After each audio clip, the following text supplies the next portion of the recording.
¿Realmente somos el producto de una selección natural y el producto de una evolución, como postuló en su libro Carlos Darwin en el libro de las especies?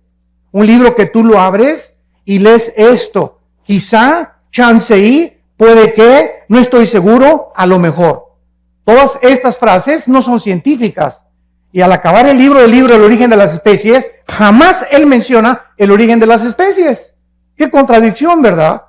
Si yo voy a hacer un libro, El origen de los leones, y acabo diciendo que yo tampoco sé dónde vienen los leones, por favor, por el amor de Dios, no le pongas el origen de los leones. Busca la búsqueda de los leones como título, pero no el origen de los leones. Y así estamos en un mundo, damas y caballeros, de confusión, de filosofías, hipótesis, especulaciones, será, no será. Por todos lados hay una gran confusión filosófica, religiosa, política actualmente en el mundo. El mundo nunca había estado tan confundido como se encuentra actualmente en el siglo XXI. Después de haber pasado el siglo XX, que fue el siglo con los avances más grandes tecnológicos, los descubrimientos científicos más grandes de la historia fueron en el siglo XX.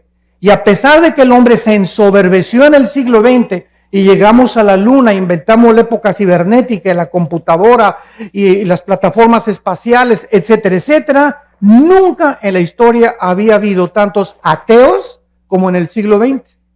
Antes del siglo XX, Blaise Pascal, físico matemático francés, era cristiano. Isaac Newton, cristiano. Louis Pasteur, Alberto Einstein. Y las más grandes mentalidades que ha habido eran personas que tenían la Biblia como su centro de estudio y a Jesucristo como su Señor y Salvador. Como dijo Wernher von Braun, el que mandó el cohete a la luna en 1969, director de la NASA. Este hombre científico, Wernher von Braun, dijo las palabras: yo no me atrevería a ser un padre, a ser un hijo, a ser un ciudadano, ni buscar ni especular el origen de la vida y el origen del universo sin tener la Biblia y a Jesucristo como mi Señor y Salvador. Pero, ¿qué es lo que le sucedió al ser humano? Vuelvo a repetir, la Biblia dice que se ensoberbeció. Y como la Biblia nos muestra que Dios creó al ser humano como un ser libre, somos agentes morales, responsables de nuestras acciones, si somos el resultado de los animales, por eso los muchachos en la escuela se portan como changos también. Cuando se les comienza a enseñar que venimos de los animales, no hagas lo que este padre de familia le dijo a un muchacho hace poco en una universidad. Oye, hijo, le dijo el hijo al papá, ¿tú crees en Dios, papá? Y el papá le contestó, no, yo no creo en Dios. Y le dijo entonces el hijo, entonces, ¿por qué me exhortas a no fumar marihuana? O sea, es una cosa, si tú no crees en Dios, tú no tienes ninguna base moral para poder decirle que lo que yo estoy haciendo es bueno o es malo, porque yo hago mis propias leyes, yo quiero endiosarme igual que tú, padre. Claro que el hijo se estaba burlando de su papá, pero este es al punto donde se llega de la increíble confusión que existe de los famosos hombres o mujeres o maestros en las universidades que llenan actualmente las universidades del mundo diciendo a los estudiantes que son ateos y que no existe absolutamente nada. Y esta es la razón de tanta confusión, donde ya el mundo perdió la brújula. El matrimonio se está redefiniendo. Lo que durante miles de años fue un hombre y una mujer, ahora se cambia el matrimonio y ahora no es entre un hombre y una mujer. Es el síntoma más grande de descomposición social, damas y caballeros, a la que el mundo se está enfrentando. Y estamos como las ranas. Cuando la metes a una rana a una olla con agua fría y le prende la estufa, la rana, en lugar de que brinque cuando comience a hervir el agua, haz el experimento llegando a tu casa, ahí se va a quedar la rana en la olla hervida, porque su sangre se adapta a la temperatura del agua. Así estamos pasando nosotros, estamos tomándolo todo como normal, nos estamos adaptando a la nueva moral y estamos aceptando que es normal. Y la Biblia dice que no es normal, como lo vamos a ver a continuación. Muchos critican de por qué, si Dios existe, tiene que juzgar a los hombres algún día. Te voy a decir la respuesta si eres ateo, escéptico o agnóstico. Porque si no hay una vida después de la vida y no hay un juicio después de esta vida, no hay más que dos opciones. Una, perdemos totalmente la esperanza. Y dos, vamos a vengarnos nosotros mismos. Si no hay absolutamente justicia después de la vida, Entonces todos los nazis que asesinaron a casi 6 millones de personas y que murieron. El grupo de ISIS que está en el Medio Oriente ahorita, que están matando a cientos, miles de cristianos, degollándolos y mueren de un bombazo de repente y dices, pues qué fácil, ¿verdad? ¿Sabes una cosa? Te equivocas. La Biblia dice que hay un juicio que viene cuando tú mueras y cuando yo muera. Y este juicio somos salvados cuando ponemos nuestra fe en una cruz, donde el Hijo de Dios dio su vida para dar su sangre y decirnos estas palabras. De verdad les digo que cualquiera que oye mi palabra y crea al que me envió, no vendrá a condenación. No pasará por este juicio porque ha pasado de la muerte a la vida. Juan 5:24. Los que traigan su Biblia en esta mañana, los invito a que la abran en el libro de Apocalipsis, capítulo 20. Apocalipsis, capítulo 20. El libro de Apocalipsis fue escrito hace 2000 años por el último de los sobrevivientes de los apóstoles de Jesucristo, llamado el apóstol Juan.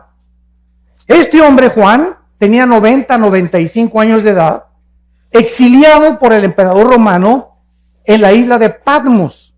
Si tú vas a Europa o vas al mar Egeo, vas a encontrar que todavía está la isla de Patmos y se encuentra todavía el lugar donde el apóstol Juan estuvo exiliado por el emperador romano. El apóstol Juan tenía como 95 años de edad y nos imaginamos tal vez que ya estaba, bueno, para eso fui cristiano, colgando con cadenas.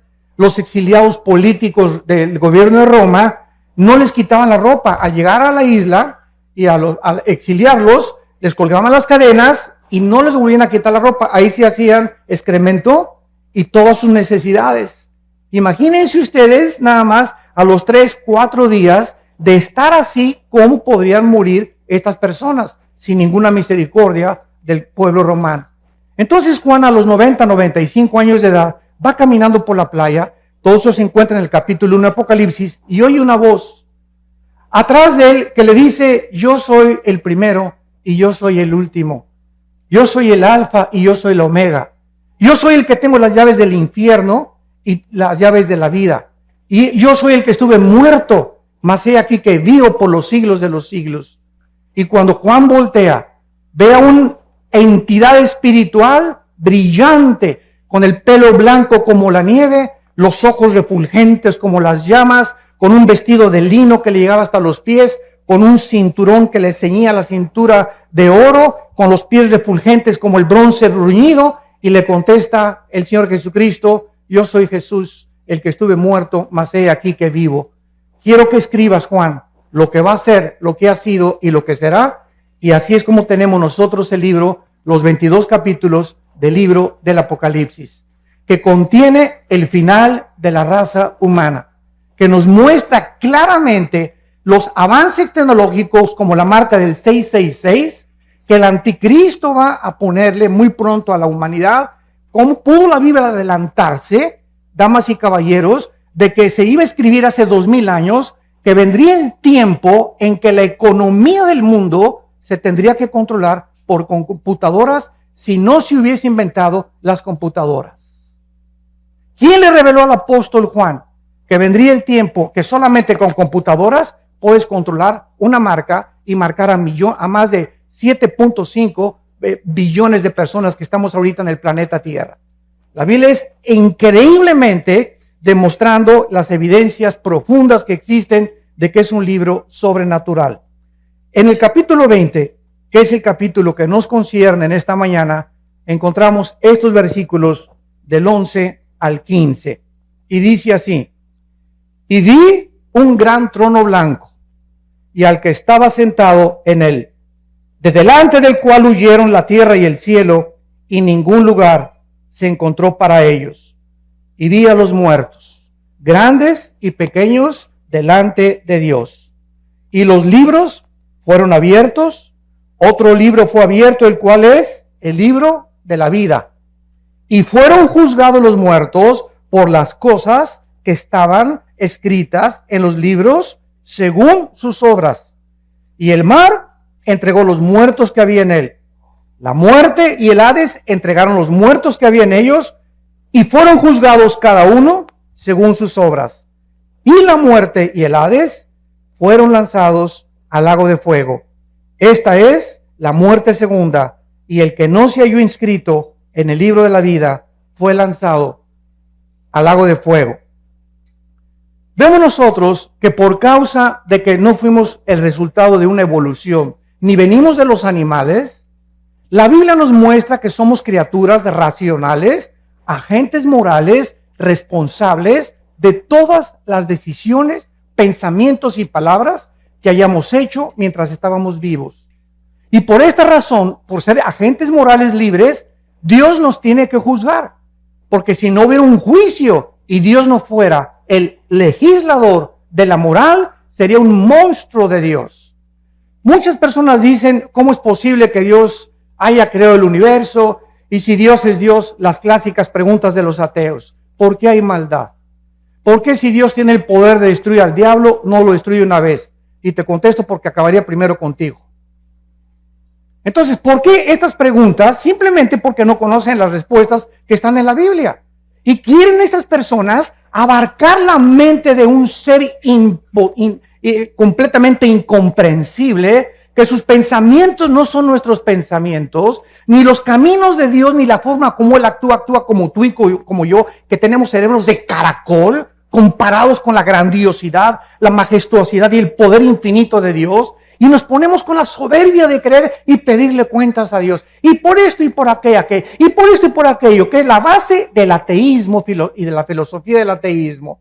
¿Por qué esto y el otro? Porque su mente no comprende estas cosas, en su bitácora concluyen, ¿verdad? Pues como yo no entiendo por qué está pasando, y si yo fuera Dios, hago a un lado a Dios y descarto a Dios de mi vida. Porque intelectualmente no puedo aceptar un Dios con estas condiciones. ¿Qué cosa más terrible?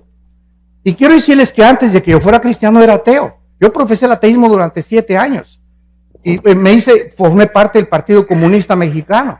Y comprendí la teoría de Hegel, la dialéctica materialista. Y mi héroe era Nikolai Lenin desde la Revolución Rusa Bolchevique en 1917. El Che Guevara tenía un inmenso póster arriba de mi cama del Che Guevara, etcétera, etcétera. Porque como todos los jóvenes idealistas, buscamos siempre identificarnos con algo. Yo quería entregarle mi vida a alguna cosa que valiera la pena, una revolución armada. Vamos a cambiar esto, vamos a un gobierno utópico, es lo que estaba buscando, porque no hay ningún sistema de gobierno, llámese socialismo, comunismo, democracia, que es el mejorcito de los gobiernos, pero tampoco es perfecto. No existe un gobierno, porque el ser humano, dice la Biblia, somos seres imperfectos.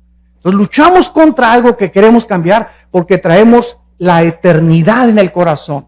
Buscamos la justicia todos, buscamos la verdad, buscamos algo con que identificarnos que valga la pena. Estamos hartos de tanta hipocresía, de tantas cosas en el mundo. ¿Por qué? Porque fuimos hechos a la imagen y semejanza de Dios. Jamás he visto un grupo de conejos preocupados, ni de changos tampoco buscando el universo, de dónde vengo, quién soy, a dónde me dirijo. ¿Por qué? Porque estas son características únicas, peculiares, que Dios derramó en el ser humano. Vemos en primer lugar que el apóstol Juan dice lo siguiente: vi un gran trono blanco y al que estaba sentado en él. Dice la Biblia que hay un trono. Un trono es un símbolo de autoridad y de gobierno.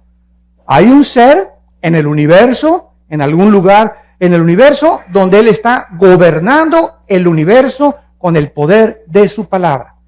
Y este Dios que está sentado ahí en su trono, dice Juan que Él lo vio, porque Juan fue sacado de espiritualmente su espíritu. La Biblia dice que somos espíritu, que tenemos un alma y que vivimos dentro de un cuerpo. No hay ningún libro que te pueda decir de qué está formado el ser humano. Freud quiso penetrar en la mente subconsciente, creyendo que el ser humano, en la psique se encontraba su problema, y trató de hipnotizar a los pacientes enfermos con histeria y con paranoias y con esquizofrenias, etcétera, etcétera, y tratar de inconscientemente traerlos al consciente para que su subconsciente fuera sanado. Sin embargo, Freud se enfrenta solamente a la mente. Ese fue su grande fracaso. El problema del ser humano es mucho más profundo que la psique, que la mente, y la Biblia nos dice: el problema del ser humano es espiritual. El hombre es espíritu, tú eres espíritu y yo soy espíritu, Tenemos un alma. El alma es la mente, las emociones, los sentimientos y la voluntad. Y vivimos dentro de un envase, este cuerpo que todos los días se deteriora y perdimos millones de células cada día, y que cada vez envejecemos. Es un cuerpo completamente que va a desaparecer y nos van a enterrar en la tumba, o que te cremen, no importa cómo acabemos en la panza de un tiburón o un temblor, no importa cómo el cuerpo muera. Jesucristo dijo: yo soy la resurrección y la vida. Y quiero decirte que no importa a la edad que mueras, ni cómo mueras, te voy a volver a levantar, como levanté a Lázaro cuando le dije: Lázaro, que tenía 3 días descompuesto su cuerpo, donde las neuronas del cerebro estaban completamente ya destrozadas, donde la sangre ya no estaba circulando, estaba ya casi coagulándose. El Espíritu entra dentro de Lázaro y sale de la tumba para demostrarnos que solo Cristo, no Buda, ni Mahatma Gandhi, ni el Gurú Maharishi Kachi Marrakakachi, ni el Dalai Lama, que el Dalai Lama le dijo en 1992 al Papa Juan Pablo II que él era Dios. Me acuerdo que yo mandé un correo a la embajada china y le dije al Dalai Lama: si usted es Dios, díganos cuándo va a resucitar. Anúncienos, si usted es Dios, tiene el pulso de la vida. Y solo hay un nombre que anunció con anticipación: el Hijo del Hombre será entregado en manos de pecadores y resucitará a los 3 días. Y así fue, cuando Él resucita, era el sello de Dios de que Él era el Hijo en el cual Dios tenía su complacencia. Y la Biblia dice: a Él oíd. Y desde ese momento, cuando yo supe eso, me di cuenta que era la única persona que valía la pena oír, y que dijo: yo soy el camino, la verdad y la vida. Había estudiado yo a Buda, a Mahatma Gandhi, al Dalai Lama, a Confucio, a Zoroastro, a los gurús, etcétera, etcétera. Había estudiado todos los líderes filósofos y religiosos que ustedes ponen a enunciar, y comparé todos los libros: el Tripitaka de Buda, el Zoroastro, los Vedas de los persas, el Corán de los musulmanes. Todos los libros sagrados los comparé con la Biblia, y a todos los líderes sagrados los comparé con Jesucristo, y ni siquiera pude atreverme a decir que había alguna comparación. Ningún libro sagrado contiene la información de la Biblia. Ninguno de los líderes que han existido en el mundo ni siquiera se puede atrever a compararse con la vida inmaculada, preciosa, maravillosa, celestial del Hijo de Dios, Jesucristo. Este juez, dice la Biblia en el libro de Hechos, capítulo 10, que será Jesucristo. La Biblia lo anunció con muchos años de anticipación con estas palabras: como Dios ungió con el Espíritu Santo y con poder a Jesús de Nazaret, y como éste anduvo haciendo bienes y sanando a todos los oprimidos por el diablo, porque Dios estaba con él. Y nos mandó que predicáramos al pueblo y testificáramos que Él es el que Dios ha puesto por juez de vivos y de muertos. De este dan testimonio todos los profetas, que todos los que en Él creen reciban perdón de pecados por su nombre. Este hombre que vio Juan en el trono era Jesucristo. Ese Cristo que murió entre 2 ladrones, crucificado, ensangrentados de los pies a la cabeza. Dice Isaías 52 que cualquiera que hubiera visto a Cristo era un guiñapo humano, era un monstruo en la cruz, que ni siquiera su madre, la Virgen María, lo podría reconocer. ¿De qué forma los romanos, que eran expertos en la tortura y en la crucifixión, deformaban completamente? Eran pedazos de carne los que colgaban ya en la cruz, de todos los latigazos y toda la tortura que ejecutaban antes de llevarlos a lo máximo de crueldad que el ser humano puede imaginarse. Y este hombre, Jesucristo, nos da la respuesta. ¿Cómo es posible que el Hijo de Dios, el creador del universo, que nació de una Virgen María, que nació en un pesebre, que vivió durante toda su vida enseñándoles a 12 hombres, nosotros hayamos hecho esto con el máximo creador del universo? ¿Por qué Cristo estaba como estaba en la cruz? Y la respuesta nos da la Biblia: porque eso es lo que el pecado nos hace y nos convierte. El pecado nos convierte en monstruos. Es el pecado la razón, no es Dios, de tanta envidia, de tanta amargura, de tanto odio del ser humano, de tantos robos, de tanta violencia. Es el pecado. Tenemos una naturaleza contradictoria. Tú le preguntas a una persona que fuma: Oye, compadre, ¿por qué fumas? ¿Que no sabes que el cigarro te destruye los dientes, las encías, la laringe, la tráquea, el esófago, los pulmones, los alvéolos pulmonares, todo? Y te contesta, pues sí, compadre. ¿Y no ves que la cajetilla dice, este producto no sirve para la salud? ¿Por qué lo sigues haciendo? ¿Qué te contesta esa persona? Pues no, chepo, porque me gusta. Oye, ¿por qué te emborrachas? ¿No sabes que te vas a destruir el hígado y que el alcohol acaba con tu vida? ¿Por qué lo haces? Porque la Biblia tiene razón. Somos autodestructivos. Somos autodestructivos.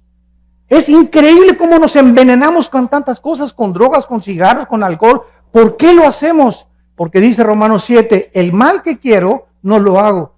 Sí, no, el bien que quiero no lo puedo hacer. Entonces, cuando me propongo hacer el bien, encuentro, dice Pablo, algo dentro de mi naturaleza que me lleva contrario a la ley del Espíritu y hago las cosas que yo no quiero hacer. Yo no quería adulterar, yo no quería fumar marihuana, yo no quería hacer esta cosa, pero dentro de mí había algo que me decía, hazlo, adultera, fornica, vete con un hombre, vete con una mujer, porque estamos continuamente destruyendo nuestra alma. El diagnóstico de la Biblia, no cabe duda que es la pura verdad. A continuación, en nuestro pasaje en Apocalipsis, dice lo siguiente: vi un gran trono blanco y al que estaba sentado en él, que es Jesucristo, delante del cual huyeron la tierra y el cielo, y ningún lugar se encontró para ellos. ¿Cuándo será este juicio? Es la segunda pregunta que vamos a contestar. La primera es Jesucristo, Él va a ser el juez, el que murió en la cruz y resucitó de los muertos, del cual tú te burlaste, del cual tú te reíste, del cual tú creíste mejor a Carlos Darwin que a Jesucristo. Qué increíble, ¿verdad? Tú creíste más a Carlos Marx que a Jesucristo. Le creíste más al Maharaji Tachi Marakaji que a Jesucristo. Le creíste más a Mahatma Gandhi que a Jesucristo. Es increíble, a pesar de las evidencias increíbles que tiene la Biblia y Jesucristo. Pero esta es la condenación, que la luz vino al mundo y los hombres no aman la luz ni la verdad. Tú amas las tinieblas y prefieres en tu soberbia y en tu orgullo creer más a hombres como Marx, como Freud, como Mahatma Gandhi, que fueron hombres, algunos ilustres, pero no le has querido creer a aquel que dijo, yo soy el camino, la verdad y la vida. Yo soy el camino, la verdad y la vida. ¿Y Jesucristo es lo que él dijo ser? ¿O es el ser más psicópata, esquizofrénico, maníaco, depresivo que pueda haber existido en la humanidad? Porque nadie se ha atrevido a decir, yo soy la verdad absoluta del universo entero. Y en mí están encerrados todos los secretos de la sabiduría y del conocimiento. Este tiempo será cuando desaparezca este planeta y el universo. Dice la Biblia en el libro de Isaías, en el Antiguo Testamento, profetizando que iba a desaparecer el mundo donde vivimos con estas palabras. Porque aquí, Isaías 65, 17, yo crearé nuevos cielos y nueva tierra, y de lo primero no habrá memoria, ni más vendrá el pensamiento. En otras palabras, esto te contesta la pregunta, oiga, y cuando llegue al cielo, si no está mi perro Fido conmigo, ¿no lo voy a extrañar? ¿Y si no está mi abuelita conmigo? ¿Y si no están mis hijos conmigo en la otra vida? ¿Y si mi esposo y a los que yo amé se van al infierno y yo me voy al cielo? ¿Tú crees entonces que el cielo sería un lugar de completo descanso y de completo reposo y completa paz si tuviéramos esos sentimientos que tenemos aquí abajo en la tierra? ¿Por qué pensamos así? Porque creemos que vamos a tener la misma mentalidad que tuvimos aquí en el mundo. Pero cuando vayamos al cielo, Jesucristo dijo una vez que le tocaron la puerta y que estaba enseñando a sus discípulos, Señor, en la puerta está tu mamá y tus hermanos. Le tocaron la puerta y volteó Jesucristo y les dijo, ¿verdad? Pasen, les dijo que pasaran. No les dijo eso, ¿verdad? ¿Por qué su mamá y sus hermanos no entraron al estudio bíblico? ¿Por qué no entraron? ¿Por qué no se juntaban y lo seguían como lo siguieron 12 apóstoles? Entonces Jesucristo no fue a recibir a su mamá ni a sus hermanos, sino que se volteó a los discípulos y les dijo, mi madre y mis hermanos son ustedes los que hacen la voluntad de mi Padre. Entonces, en el cielo, nuestros padres y hermanos que tuvimos aquí no necesariamente van a estar con nosotros. Va a haber nuevas familias, de acuerdo a Isaías 65 y Isaías 66. Y ya no habrá más memoria de tu perro, ni de tu novia o de tu exesposa. Pero hay algo que es también importante. Las familias, de acuerdo a Isaías 65, las familias que en esta vida fueron todos cristianos y los hijos cristianos, seguiremos viviendo como familia en la otra vida. Porque dice la Biblia, tu descendencia será bendita, que son nuestros hijos. Salmo 112, versículo 2. Bienaventurada la generación de los justos, porque será bendita por toda la eternidad. Entonces, este tiempo será cuando los cielos y la tierra desaparezcan. Imagínense ustedes, ahí van a estar en este juicio todos aquellos que creían que en este mundo estaba realmente todo lo que ellos querían. Será desintegrado, se fundirán los elementos y aquí va a estar lo que tú creías, ahí van a estar tus tierras, ahí va a estar tu droga, ahí van a estar tus amantes, todo este mundo que muchos aman y que quieren aquí poder y que quieren publicidad y que quieren aquí ser reyes y Miss Universo y Miss Colombia y diputados y gobernadores y llegan hasta la arriba de la cumbre y mientras más alto subas sin Dios, más alto caes. Es el problema de los que llegan a la cumbre, artistas, cantantes, deportistas, llegan a la cumbre y algo les pasa. No fuimos hechos para llegar a la cumbre, para recibir tanto aplauso y tanto amor y tanto honor sin descomponernos. La naturaleza humana se descompone con los halagos, con los barberos detrás de ti. Te descomponen porque el ego es muy grande de nosotros. Entonces, cuando un político sube hasta arriba y un gobernante sube hasta arriba y un deportista y un artista como Michael Jackson, Elvis Presley y te nombro cientos, acaban drogados como Prince, acaban drogados, acaban degenerados sexualmente, acaban completamente o se suicidan o se quitan la vida porque no soportan estar allá arriba. Mientras más altos suben, más rápido nos descompone las alturas. Solo Dios puede darnos el poder de llegar a algún lugar en la cumbre con Él, porque le damos la gloria a Él. Y cuando no es así, vemos cómo se descompone el ser humano. Vemos a continuación que la Biblia nos muestra que ningún lugar se encontró para los incrédulos. Estas personas van a ver en este juicio donde vivieron. Van a ver así el mundo que va a desaparecer, donde tenían su esperanza, el mundo donde se divirtieron y se burlaron de Dios, el mundo que creyeron que significaba todo para ellos, de repente, así como una burbuja de jabón, será completamente deshecho. Dice Marcos 8:34 que Jesucristo le dijo a la gente, todo el que quiera salvar su vida la va a perder, y el que pierda su vida por causa de mí y del Evangelio, la salvará. Porque ¿qué aprovechará el hombre si ganara el mundo y perdiere su alma? ¿De qué te sirve haber llegado a Miss Guerrero, gobernador de Guerrero, senador, diputado, presidente de la República? Dime lo que tú quieras. O haber tenido los millones que tú quieres, que crees que en el dinero se encuentra la felicidad. ¿De qué te sirve la intelectualidad o el conocimiento al que has llegado, sabiendo que mientras más sabes, menos sabes? Y más nos falta por conocer. Nada nos puede satisfacer en esta vida. Todo es vanidad de vanidades. Todo es vacío sin Dios. Nada tiene ningún propósito sin Dios, porque fuimos creados para Él. Fuimos creados para tener comunión con Él, damas y caballeros. Entendámoslo. Cualquier otra cosa siempre te dejará vacía tu alma. Vas a llegar donde tú creíste que querías llegar. Y después de eso te das cuenta que sigues vacío. Como dijo un expresidente de México, a los 65 años de edad, un año antes de morir. Como lo acaba de decir uno de los millonarios más grandes de México, que murió su esposa. Soy el hombre más vacío, más triste, y no necesito nada de lo que tengo, porque siento que algo me dice en mi vida que necesito a Dios.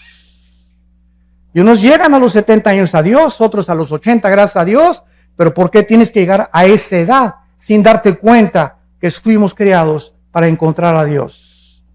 Para que Él nos ayude a ser hombres, mujeres, para que nos ayude en nuestro matrimonio, para que sepamos cómo educar a nuestros hijos, cómo administrar nuestros negocios, cómo vivir en la vida, a qué darle prioridad en la vida, si es a mi esposa o a mis hijos o a mi trabajo. Y cuando buscamos a Dios primero y sobre todas las cosas, todas las demás cosas nos son añadidas. Vemos en segundo lugar, que dice Apocalipsis 20, versículo 12, y vi a los muertos, grandes y pequeños, delante, de pie ante Dios. Aquí no está hablando de los altos y los chaparritos. Cuando dice los grandes y los pequeños, está hablando que en este juicio estarán los grandes, o sea, los gobernantes, todos los presidentes que han existido en la historia, todos los dictadores que han existido en la historia, Hussein, Benito Mussolini, José Stalin, Hitler, etcétera, etcétera. Todos estos grandes hombres gobernantes, reyes, magnates, millonarios, que abusaron de su autoridad, que abusaron del pueblo, que explotaron a las naciones y a los pueblos, que fueron déspotas y tiranos, serán juzgados, dice la Biblia. Así que no tenemos por qué perder la esperanza ni por qué tomar venganza. Dios ha establecido un día en el que ha de juzgar a los vivos y a los muertos. Pero también dice a los pequeños. ¿Quiénes son estos? Los esclavos, sirvientes, trabajadores, campesinos e indígenas también. Los más exaltados y también los que están hasta abajo. Nadie se le va a escapar al juicio de Dios. Ahora, ¿sobre qué base va a juzgar Dios tu vida y mi vida? Dice el versículo 12, y fueron abiertos los libros. Y el libro de la vida, y fueron juzgados los muertos por las cosas que estaban escritas en los libros según sus obras. La Biblia dice que cuando una persona nace en este mundo, desde Adán y Eva, todos los nombres de todas las personas, desde Adán y Eva, están escritos en un libro. Hay el libro de la vida y el libro de la vida del Cordero. Son dos completamente diferentes. Y el otro libro, que es el de los registros que vamos a ver. En el libro de la vida están escritos todos los seres humanos. Todos los que rechazaron a Cristo serán borrados del libro de la vida. Todos los que en el libro de la vida han recibido a Cristo son pasados al libro de la vida del Cordero. Veamos esta verdad en Apocalipsis capítulo 13. Y dice así, en Apocalipsis capítulo 13, hablando acerca del anticristo y de todas las personas que él va a perseguir, dice el versículo 8, y lo adoraron, o sea, el anticristo, todos los moradores de la tierra, cuyos nombres no estaban escritos en el libro de la vida del Cordero, que fue inmolado desde el principio del mundo. Estuvieron escritos en el libro de la vida de Dios, del Padre, pero no en el libro de la vida del Cordero. Tú eres inscrito en el libro de la vida del Cordero cuando recibes a Cristo como tu Señor y como tu Salvador. Ahora, cuando alguna persona va a ser juzgada, vemos nosotros que vamos a ser juzgados, dice aquí, por las obras. Y estos libros, si lo notas bien, dice así: si alguno tiene oído, oiga, porque estas personas serán juzgadas por las cosas escritas según sus obras. En otras palabras, no todos los seres humanos tendrán el mismo castigo. Esto lo podemos ver en un ejemplo que Cristo hizo en Mateo capítulo 11, hablando de dos ciudades. Cristo dijo en Mateo 11, 21 al 24, ay de ti Corazín y de ti Betsaida, porque si en Tiro y en Sidón se hubieran hecho los milagros que han sido hechos en vosotras, tiempo ha que se hubieran arrepentido en silicio y ceniza. Por tanto les digo que en el día del juicio, del cual estamos hablando, será más tolerable el castigo para Sidón y para Tiro y Sidón, que para ustedes. En otras palabras, la Biblia dice que las personas, aquí está otra respuesta, que nunca oyeron hablar de Cristo. Cuando yo voy a alguna universidad, a algún seminario teológico, siempre me lanzan las mismas preguntas. ¿Y qué de las personas budistas, musulmanes, indígenas que nunca oyeron hablar de la Biblia ni de Cristo? La Biblia tiene respuestas para cada cuestionamiento intelectual. La Biblia dice que las personas, Romanos 2, del 12 al 15, que murieron sin Cristo van a ser juzgados por sus conciencias, de acuerdo a cómo contestaron a sus conciencias. Y nosotros y todos ustedes que están aquí en esta mañana y todos los que hemos oído la Biblia, seremos juzgados por este libro. Porque al que mucho se nos ha dado, mucho se nos va a pedir. Más te valió no haber venido a este desayuno. Te lo digo con todo mi corazón. Porque en el momento en que tú oyes la palabra de Dios, te haces mucho, mucho más culpable que una persona que nunca la oyó. Y esta es la condenación, que tú oyes la palabra y ves la luz delante de ti y dices, no la quiero. Hay otras personas que no tienen el privilegio que Dios te está dando en esta mañana de arrepentirte de tu vida y de tus pecados. Y la oportunidad de comenzar una nueva vida, como el testimonio que escuchamos, que solo Dios puede cambiarte. Pero las personas que nunca oyeron de Cristo serán juzgadas por sus conciencias. Por ejemplo, Sodoma y Gomorra fueron destruidas en 24 horas. El diluvio tardó 120 años, donde Noé, arrepiéntanse, 120 años Dios le dio a Noé y a esa civilización para que se arrepintieran hasta que vino el diluvio. A Sodoma y Gomorra le dio 24 horas. ¿Se dan cuenta ustedes? ¿Es Dios injusto? No. Simplemente los pecados de Sodoma y Gomorra son dos ciudades que llegaron y traspasaron donde Dios vio que no tenían regreso, que habían llegado a tal grado su depravación sexual que si no eran detenidos y no eran extinguidos del planeta Tierra, cundiría y se expandiría por todas las ciudades el pecado de la homosexualidad. Entonces, Corazín y Betsaida fueron dos ciudades en las que Cristo estaba enfrente de ellas. Y Cristo les dice, si otras ciudades que no me oyeron hubieran oído lo que ustedes oyeron, será más tolerable, no serán castigadas tanto como los voy a castigar a ustedes, porque al que mucho se le da, mucho se le pide. Y tú y yo somos ante Dios culpables de lo que hemos oído en esta mañana. Vemos en el versículo 13, en Apocalipsis 20, y el mar entregó los muertos que había en él. Y la muerte y el Hades entregaron los muertos que había en ellos. Y fueron juzgados cada uno según sus obras. Dice la Biblia que va a haber dos tipos de resurrecciones. Juan capítulo 5. Los que hicieron lo bueno a resurrección de vida. Los que hicieron lo malo a resurrección de condenación. No hay más que dos juicios. Los que hemos recibido a Jesucristo, ya no vamos a ser en la muerte juzgados por nuestros pecados. Seremos juzgados por nuestras obras, nada más, sin perder la salvación, para recompensas o rechazo de recompensas. Pero aquellos que fueron juzgados y que no resucitarán hasta la segunda resurrección, son los que menciona Apocalipsis 20, del 11 al 15, que es el pasaje que estamos estudiando. Entonces, la primera resurrección tiene varias resurrecciones. Primero fue Cristo, después los que estaban con él, que son las primicias. Después viene el arrebatamiento de la iglesia, vamos a hablar mañana del arrebatamiento de la iglesia. Después viene el arrebatamiento de los 144,000, la resurrección de los dos testigos, la resurrección de los mártires de la gran tribulación, y después la resurrección al final del milenio de los que entraron con cuerpos no glorificados y que van a resucitar antes de los cielos y la nueva tierra.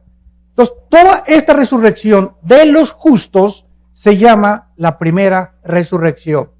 Y la segunda resurrección, dice el versículo 14, y la muerte y el Hades fueron lanzados al lago de fuego. Esta es la muerte segunda. Damas y caballeros, la Biblia no considera la palabra muerte cesar de existir. La muerte en la Biblia significa separación. Entonces, cuando dice la Biblia que la muerte segunda vendrá a ellos, es porque tú vas a morir físicamente y yo también una vez. Y después de que tú mueras físicamente, vas a morir otra vez si eres lanzado al infierno. Tuviste dos muertes y un solo nacimiento. El cristiano tiene dos nacimientos, nací de mi mamá y nací del Espíritu Santo. Y moriremos una sola vez, físicamente. Porque al morir nos están esperando los ángeles para llevarnos a la presencia de Dios. Y no porque seamos buenos ni mejores que los demás, simplemente por haber creído en el nombre del Hijo de Dios.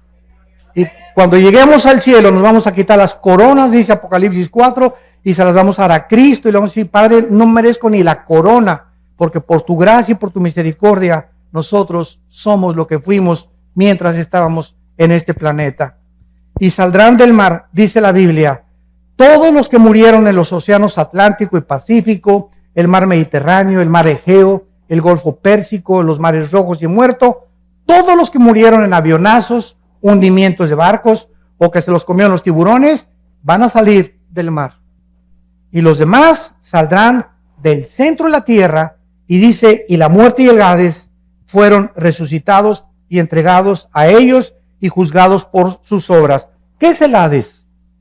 El Hades es una prisión en el centro de la tierra, donde si tú mueres sin Cristo, inmediatamente en segundos, desciendes al centro de la tierra. Es como una prisión temporal, donde estás esperando hasta después del milenio o del reino milenial de Jesucristo, vas a ser resucitado para presentarte a este juicio y juzgado por tus obras. El Hades es una prisión en el centro de la tierra, donde están únicamente los espíritus de los seres humanos desde Adán hasta nuestros días que rechazaron a Dios. El infierno es el lugar donde van a ser lanzados. Y cuando nosotros estudiamos la Biblia, nos damos cuenta que esta profundidad o esta prisión que se encuentra en el centro de la tierra, van a salir todos los que... The magic of your love for me is my soul the destiny that I am miracle of my dreams.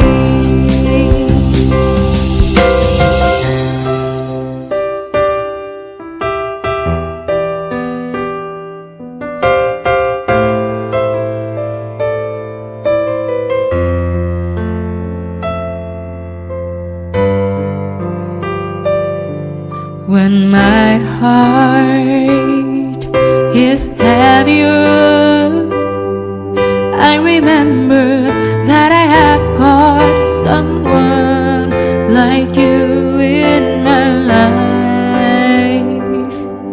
A single day is nothing without you. que están ahí para ser presentados delante de Dios, los grandes y los pequeños. Y ahí estarán los dictadores, los reyes, junto con los indígenas, los esclavos y todos aquellos seres humanos que nunca les importó nada seguir a Jesucristo. Saldrán del mar, saldrán del Hades y serán castigados según sus obras. Y finalmente, dice la Biblia que todas aquellas personas que van a resucitar para presentarse delante de Dios, notas lo que dijo, y los vi parados delante de Dios. Y vi a los muertos de pie ante Dios. ¿Por qué vas a estar de pie? Porque en el día del juicio ya no hay oportunidad para que te arrepientas. Ya nadie va a caer de rodillas, Señor Jesucito, perdóname por el amor de Dios, y sacar tu estampita de Santa Deo, ¿verdad, Señor? Pero nada, se acabó ya, ni agua bendita, ni escapulario, ni gritos, ni Ave María, ni santos, no va a haber nada absolutamente en ese momento. Estás dispuesto ya para ser lanzado y no es un momento de arrepentirse, simplemente Dios va a demostrar en este juicio, escuchen esto, que Él es lo suficientemente justo para decirte, yo no te quise lanzar al infierno. Como me dijo una señora hace mucho tiempo, ay, señor Alducin, fíjese que pues yo creo que Dios es peace and love, y todos algún día nos vamos a ir al cielo. Dios no manda a nadie al infierno. Dije, doña Chola, amén, amén y amén. Dios no manda a nadie al infierno, ellos se van solitos. Porque de tal manera amó Dios al mundo que ha dado su Hijo unigénito, para que cualquiera de ustedes que en esta mañana crea en Él, no se pierda, mas tenga la vida eterna. En esta vida tú estás escogiendo, al decirle no a Dios, tú estás determinando, eres un ser moral libre. Dios nos amó de tal manera que dio su vida en una cruz por nosotros. Pero si tú te vas al infierno, Él no te va a lanzar al infierno. No habrá una sola persona en el infierno que antes no haya sido amada por Dios. Así que es el lugar donde tú estarás más a gusto. Porque si en esta vida no te gustó la santidad, ni estar con cristianos, ni seguir a Jesucristo, ni creer en la Biblia, en la otra vida te sentirías incómodo con nosotros. Es algo que nosotros tenemos que entender. Dios no puede forzar a nadie, ni violar la característica más grande que Dios nos dio, que es la libertad de escoger, el libre albedrío. ¿No quisieras tú en esta mañana venir a la cruz? Yo no te invito a que vengas a ninguna religión. El cristianismo no es una religión. Cristo no bajó del cielo a traernos otra religión de las miles de religiones que existen. Cristo bajó del cielo a traernos la vida eterna. Y esta es la vida eterna, que te conozcan a ti, al único Dios verdadero, y a Jesucristo al que tú has enviado. Y este es el testimonio que Dios nos ha dado, la vida eterna. Y esta vida está en su Hijo. El que tiene al Hijo tiene la vida. El que no tiene al Hijo, aunque seas católico o protestante o mormón o testigo de Jehová, no importa la religión que tengas. Si tú no tienes al Hijo, tienes una religión, pero no tienes la vida eterna. ¿Te das cuenta de la grande diferencia y de la ignorancia tan grande que hay por ignorar la Biblia? Que estamos satisfechos con la religión. Pues yo voy el domingo y me comulgo, o a mi iglesia, etcétera, etcétera, y de lunes a viernes me porto como el hijo del anticristo. Hago lo que me da la gana, ¿verdad? Total, que Dios me va a perdonar. ¡Cuánta ignorancia! ¡Qué susto te vas a llevar el día que tú te mueras!